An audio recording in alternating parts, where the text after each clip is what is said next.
Then we switched to polytheism. So why did we make the switch?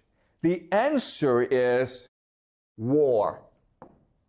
For the first time in human history, as populations increase, there's now struggle for resources. And what's the most important resource in this world? Do you guys know? The most important resource is women, right? Females. Because it's females that give birth.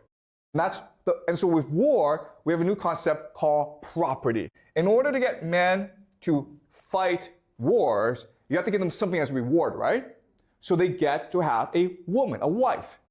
And now this wife belongs to them and only them.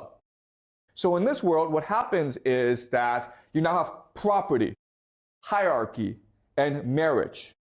And the role of the woman decreases and the role of the man increases.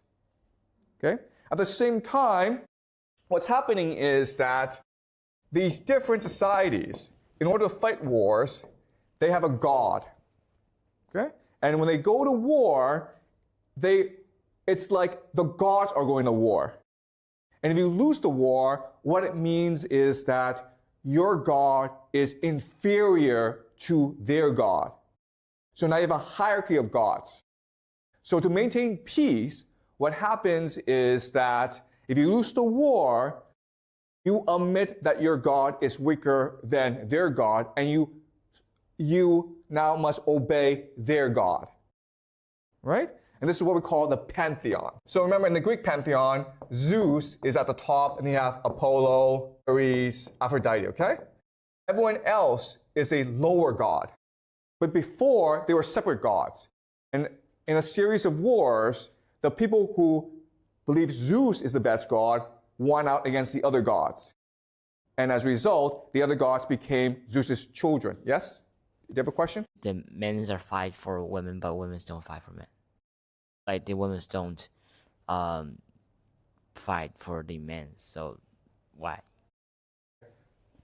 Okay, so the question is, why do men go to war and why don't women go to war? Okay, so that's a really good question. Okay, so let me explain it to you very slowly. So in this world, the women are in control, right? So women have all the status.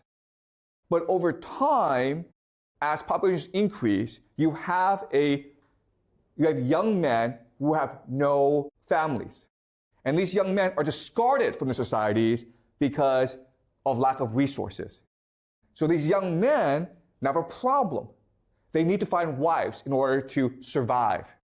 So these young men start to raid other societies in order to capture women. Okay, do you understand? So in this society, it's never young women who are discarded because they have value to their society. It's always young men who are discarded. And as a result, these young men become like wolves, okay? They become like a wolf pack who then go and pillage other villages. And that's how you start, and that's how you have the origin of war. Okay, does that make sense? Yeah. Okay.